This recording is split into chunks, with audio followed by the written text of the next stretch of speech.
Do you want to send files on Messenger to a specific contact or to multiple people or groups at once? Let's see two different ways how to attach documents, music or MP3, WAV, video, PDF, even zip files and send them from Messenger or directly from the file source. So first, let's open the app, go to the message thread that you want to send files, and then tap on this plus sign. You're going to tap on Share a File or Files option if you're using an Android. Now you'll be redirected to your Files section. Go to the exact location, select one or multiple files in a row if you're trying to send them, and then just tap on Open.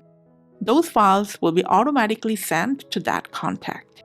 If you want to send the same bunch of files to multiple contacts at once, for that, first you need to go to the file source. And then like before, select the file or files that you want to share. Just press and hold and hit the share button. And then select Messenger from this list of apps. And then all you gotta do is just hit the send button beside all the contacts that you want to send this file. That's all. Thanks for your time.